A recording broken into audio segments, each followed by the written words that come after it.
Hello dear bankers, नमस्कार, good evening, you all are welcome in this session. So आप सभी dear bankers का स्वागत है दोस्तों आज की क्लास में, और हम आपके साथ जुड़ चुके हैं आपकी CAIB की क्लास के साथ। सो फटाफट सभी डियर बैंकर्स जुड़ जाइए जिससे कि हमारी क्लास अपन लोग आगे बढ़ा सकें। और आज की क्लास में हम लोग डिस्कस करेंगे इंपॉर्टेंट कंसेप्ट को, जिसका नाम है कॉन्फ्लिक्ट, यानी concept of conflict and conflict at work place. इनको हमें पढ़ना है, ठीक है। चलिए तो क्लास को आगे बढ़ाते हैं। सबसे पहले मेरा नाम है दोस्तों अरविंद सर, और आप हमारे साथ जुड़ सकते हो हमारे Telegram channel JAIB CAIB by Arvind sir, या QR कोड को स्कैन करके भी आप हमारे साथ जुड़ सकते हैं।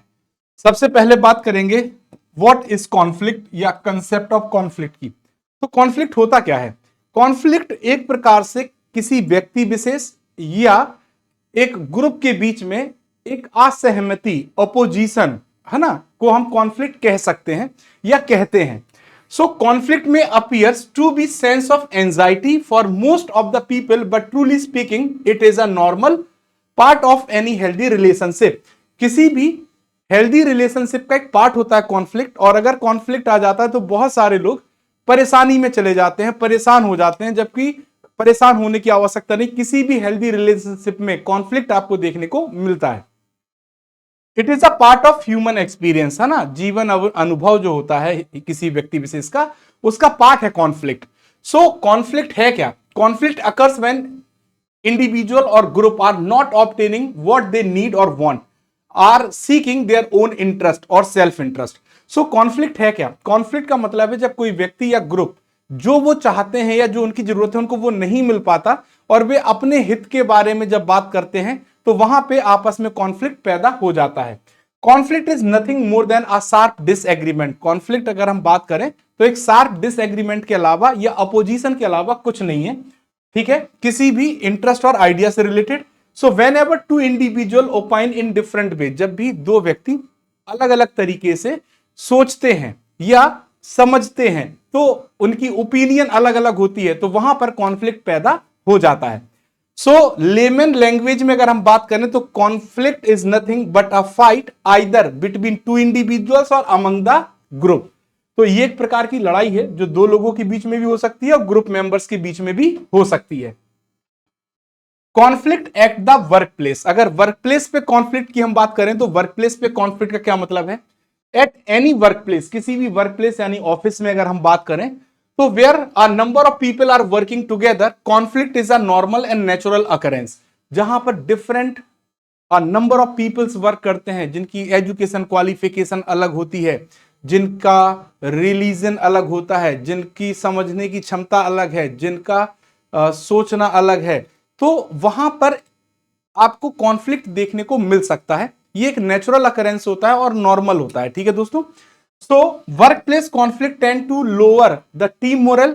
जब भी वर्क प्लेस पे कॉन्फ्लिक्ट होता है वहां पे टीम मेंबर्स का जो मोरल है वो लोअर हो जाता है, लोगों की एब्सेंटिज्म बढ़ जाती है, which is normally result decrease in productivity. इससे क्या देखने को मिलेगा? जो प्रोडक्टिविटी है वो क्या हो जाएगी? कम हो जाएगी, ठीक है दोस्तों। So conflict also lead the disruption of desirable state of harmony and stability in the organisation. तो ऑर्गेनाइजेशन में जो एक स्टेबिलिटी, स्थिरता चल रही थी, जो एक सद्भाव था, ये भी कम हो जाता है जब कॉन्फ्लिक्ट आता है, ठीक है दोस्तों। तो कॉन्फ्लिक्ट एट वर्क प्लेस की अगर हम बात करें तो at any work place where number of peoples are working together, conflict is a normal and natural occurrence, ठीक है। सो वर्क प्लेस पे जब हम कॉन्फ्लिक्ट की बात करते हैं तो वर्क प्लेस पे कॉन्फ्लिक्ट के होने से जो टीम का मोरल है वो डाउन हो जाता है, लो हो जाता है, साथ ही साथ एब्सेंटिज्म बढ़ जाता है, और इसका प्रभाव हमें ओवरऑल ऑर्गेनाइजेशन की प्रोडक्टिविटी पे देखने को मिलता है, और ये प्रोडक्टिविटी क्या हो जाती है? डिक्रीज हो जाती है। सो अगर हम बात करें, conflict also lead to disruption of desirable harmony, यानी जो सद्भाव था वो खत्म हो जाता है या कम हो जाता है, और ऑर्गेनाइजेशन में जो स्थिरता थी वो भी क्या हो जाती है? कम हो जाती है। सो सिंपल वर्ड्स में अगर हम कॉन्फ्लिक्ट को डिफाइन करना चाहें वर्क प्लेस पे, it is a struggle that happens when people feel they have incompatible goal, want, demand और नीड। तो वर्क प्लेस पे कॉन्फ्लिक्ट हमें तब देखने को मिलता है जब जो लोग वहां पे काम कर रहे होते हैं उनके अलग अलग गोल, अलग अलग चाहत और अलग अलग जरूरतें होती हैं। इसकी वजह से वर्क प्लेस पे कॉन्फ्लिक्ट देखने को मिलता है। It causes a massive degree of frustration. Work place पे कॉन्फ्लिक्ट होने से फ्रस्ट्रेशन बढ़ता है, पेन बढ़ता है, डिस्कंफर्ट बढ़ता है, सैडनेस बढ़ता है, साथ ही साथ गुस्सा भी बढ़ जाता है। So it has been estimated the managers spend at least 25% of their time resolving workplace at conflict. ऐसा देखा गया है कि जो मैनेजर्स होते हैं उनका 25% ऑफ टाइम किसमें चला जाता है, उनका टाइम यूज होता है किसमें, कॉन्फ्लिक्ट मैनेजमेंट में। किसमें, कॉन्फ्लिक्ट मैनेजमेंट में। कितना percent time, 25% time conflict management में यूज होता है। ठीक है दोस्तों, डन है। साथ ही साथ कैरेक्टरिस्टिक्स ऑफ कॉन्फ्लिक्ट, कॉन्फ्लिक्ट की क्या क्या कैरेक्टरिस्टिक्स होती हैं, तो हॉकर एंड विल्मोट ये दो लोग थे जिन्होंने several principles on conflict provide किए। सबसे पहला जो प्रिंसिपल है वो ये है कि कॉन्फ्लिक्ट इज यूनिवर्सल, हर जगह व्याप्त है। आप ये सोचो कि आप ही के साथ हो रहा है, ऐसा नहीं, हर जगह कॉन्फ्लिक्ट व्याप्त होता है। Conflict is associated with incompatible goal, जो अलग अलग गोल होते हैं उनसे रिलेटेड होता है क्या, कॉन्फ्लिक्ट। ठीक है। Conflict is associated with scarce resources, जहां पे रिसोर्सेज का अभाव होता है वहां पे भी कॉन्फ्लिक्ट जुड़ा हुआ होता है। Conflict is associated with interference, है ना, जब बीच में दखल अंदाजी से भी कॉन्फ्लिक्ट पैदा होता है। Conflict is not a sign of poor relationship, अगर कॉन्फ्लिक्ट होना इसका मतलब ये नहीं कि पुअर रिलेशनशिप का साइन है। पति पत्नी के बीच में भी कॉन्फ्लिक्ट देखने को मिलता है, दोस्तों के बीच में देखने को मिलता है, पुत्र पिता के बीच में देखने को मिलता है, तो इसका मतलब ये थोड़ी रिलेशनशिप ही खत्म हो गया। इसी प्रकार मैनेजर और सबऑर्डिनेट या पीर कलीग्स के बीच में भी क्या देखने को मिलता है, कॉन्फ्लिक्ट। तो इसका मतलब ये नहीं है कि जो पुअर रिलेशनशिप है ना, conflict is not a sign of poor relationship. Conflict can not be avoided, आप हमेशा कॉन्फ्लिक्ट को अवॉइड नहीं कर सकते। Conflict can not always be resolve, और हर समय कॉन्फ्लिक्ट रिजॉल्व भी नहीं होता है। कॉन्फ्लिक्ट हर समय खराब भी नहीं होता, conflict is not always bad. तो all these principles provide by the Hocker and Wilmot, और इसी को हम लोग कहते हैं कैरेक्टरिस्टिक्स ऑफ कॉन्फ्लिक्ट। ठीक है दोस्तों। अब मेन कैरेक्टरिस्टिक्स ऑफ कॉन्फ्लिक्ट क्या क्या होती है, main characteristics. Conflict involve opposition, conflict क्या होता है, विरोध होता है, एक दूसरे का विरोध। Conflict is more than just disagreement, कभी कभी कॉन्फ्लिक्ट सिर्फ डिसएग्रीमेंट से भी आगे चला जाता है। लीड टू परसीव थ्रेट, जहां पर नुकसान हो सकता है या पोटेंशियल हार्म, है ना, हो सकता है या उसके बारे में हम सोचते हैं। Response to conflict is based on the perception, जो भी व्यक्ति कॉन्फ्लिक्ट को रिस्पॉन्स करता है वो अपनी परसेप्शन, अपनी सोच के आधार पे उसको क्या करता है, रिस्पॉन्स करता है। How people understand and interpret a situation, ये डिपेंड करता है कि कैसे वो व्यक्ति उस सिचुएशन को समझ रहा है ना, इंटरप्रेट कर रहा है या समझ रहा है। देयर ओन एक्सपीरियंस, उसका एक्सपीरियंस कैसा है। Their emotional state all play a role in how they respond to conflict, उनका इमोशनल स्टेट कैसा है, ये सब कुछ मिलकर रिस्पॉन्स करते हैं किसी भी कॉन्फ्लिक्ट को। So rather than solely relying on objective fact, सिर्फ बातों के ऊपर भी कॉन्फ्लिक्ट नहीं होता है। कॉन्फ्लिक्ट का जो रिस्पॉन्स होता है वो डिपेंड करता है कि व्यक्ति की सोच कैसी है, वो कैसे चीजों को समझ रहा है, ठीक है, उसका एक्सपीरियंस कैसा है, साथ ही साथ इमोशनल स्टेट कैसे हैं। ये सब कारक मिलके ही कॉन्फ्लिक्ट को रिस्पॉन्स करने में मदद करते हैं किसी भी इंप्लॉय को। तो कॉन्फ्लिक्ट इज इनविटेबल, है ना। Individual have diverse perspective, need, goal which can lead to disagreement and clash. तो कॉन्फ्लिक्ट क्या होता है, इनविटेबल होता है, जहां व्यक्ति विशेष, जहां पे अलग अलग पर्सपेक्टिव हैं, उनकी अलग अलग नीड है, उनके अलग अलग गोल हैं, यहां से डिसएग्रीमेंट पैदा हो जाता है और इसी को हम क्या कहते हैं, conflict. So conflict will always remain among human, जहां भी ह्यूमन होंगे वहां पे कॉन्फ्लिक्ट देखने को मिलेगा। Conflict can not be avoided, आप कॉन्फ्लिक्ट को अवॉइड नहीं कर सकते। Conflict are an opportunity for growth, कभी कभी कॉन्फ्लिक्ट ग्रोथ के लिए अपॉर्चुनिटी भी पैदा करते हैं। सो कॉन्फ्लिक्ट बैड होता है या अनडिजायरेबल होता है, आर कॉन्फ्लिक्ट बैड और undesirable. So there are three view point, तीन व्यू पॉइंट हैं। सबसे पहले जो ट्रेडिशनलिस्ट होते हैं, जो पुरानी सोच वाले हैं, उनका कहना है कि कॉन्फ्लिक्ट कैसा होता है, बैड होता है ना, और इसको अवॉइड करना चाहिए। बट जो ह्यूमन रिलेशंस एक्सपर्ट होते हैं, जो एचआर के लोग होते हैं, उनका कहना है conflict is natural, conflict natural, प्राकृतिक होता है, वो उपलब्ध रहता है हर जगह। इंटीग्रेशनिस्ट जो होते हैं वो कहते हैं conflict always inevitable and helpful, ये इनविटेबल होता है और हेल्पफुल होता है। तो ये आपसे परीक्षा में पूछा जा सकता है कि ट्रेडिशनलिस्ट का बिलीव क्या है, तो कॉन्फ्लिक्ट बैड होता है, इससे अवॉइड करना चाहिए। ह्यूमन रिलेशन एक्सपर्ट्स का क्या होता है, कॉन्फ्लिक्ट नेचुरल होता है। और इंटीग्रेशनिस्ट का क्या कहना है कि conflict as inevitable and helpful, दोनों तरीके से आपको देखने को मिलता है। सो टाइप ऑफ कॉन्फ्लिक्ट की जब हम बात करते हैं तो डिफरेंट टाइप ऑफ कॉन्फ्लिक्ट होते हैं। सबसे पहले होता है टास्क कॉन्फ्लिक्ट। क्या होता है task conflict? Task conflict involve difference based on work detail and goal. तो जो टास्क कॉन्फ्लिक्ट है वो आपके वर्क डिटेल और गोल से रिलेटेड होता है। वही रिलेशनशिप कॉन्फ्लिक्ट ये पर्सनल कॉन्फ्लिक्ट होता है, ये वर्क प्लेस से रिलेटेड नहीं होता है।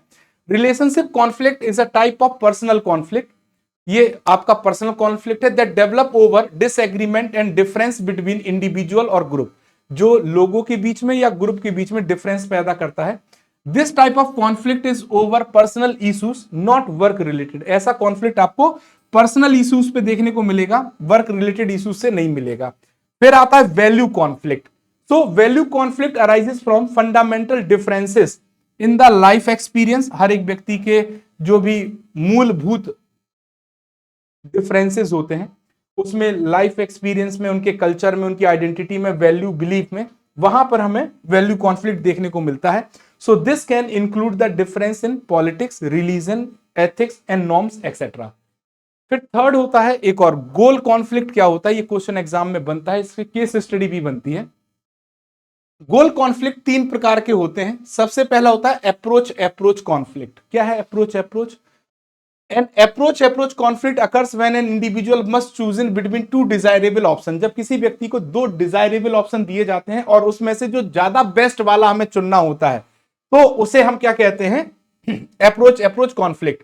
सो ये एक अप्रोच कॉन्फ्लिक्ट में हम क्या देखते हैं? when an individual must choose between two desirable options both of which are appealing। दोनों आपको मतलब आपके ऊपर ऐसा प्रभाव डालेंगे कि आप दोनों चुनो, बट दोनों में से एक चुनना होता है। So this type of conflict is generally considered less stressful than other type. तो हम उसको चुनते हैं जो कम हमें स्ट्रेस देता है दूसरे की अपेक्षा। So as either choice will lead to positive outcome. ठीक है। अप्रोच अवॉइडेंस कॉन्फ्लिक्ट क्या होता है? अब जैसे अप्रोच अवॉइडेंस कॉन्फ्लिक्ट की अगर हम बात करें तो an approach avoidance conflict occurs when an individual is drawn to goals but also want to avoid it due to negative consequences associated with it। तो अप्रोच अवॉइडेंस में किसी को दो चीजें दी गई, अब दो में से एक चीज वो छोड़ रहा है इसलिए कि वहां पर क्या है दोस्तों, कुछ ऐसे कॉन्सिक्वेंसेस हैं जो निगेटिव हैं। ठीक, तो उसको हटा के जो पॉजिटिव वाला उसको वो चूज कर लेता है। ठीक है। फिर तीसरा आता है अवॉइडेंस में दोनों ही ऐसे होंगे जो आप दोनों को चूज करना नहीं चाहोगे, बट आप दोनों में से जब आपको एक चूज करना होगा तो जो कम बुरा वाला होगा उसको आप चूज कर लोगे। तो avoidance conflict is psychological situation where person must choose between two undesirable और अनप्लेजेंट ऑप्शन। दो अनडिजायरेबल में से एक आपको चुनना है, तो आप lesser of two evils scenario को यूज करते हो, यानी दोनों में से जो कम खराब है उसको आप चूज करते हो।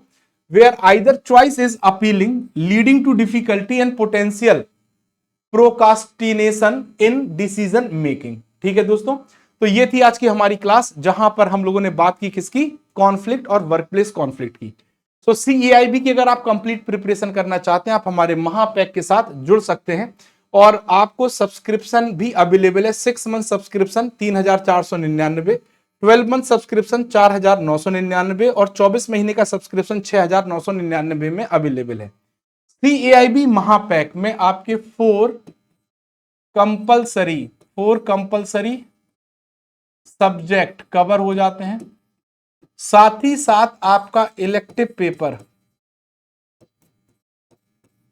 पेपर भी क्या हो जाता है? कवर हो जाता है। ठीक है दोस्तों, फाउंडेशन बैच भी आपके लिए अवेलेबल है 2.0, इसे भी आप चूज कर सकते हैं अगर आप फाउंडेशन की तैयारी करना चाहते हैं जून 2026 के लिए। ठीक, रेगुलर प्लान आपको मिलता है 2499 में और प्रो प्लान मिलता है 2999 रुपए में।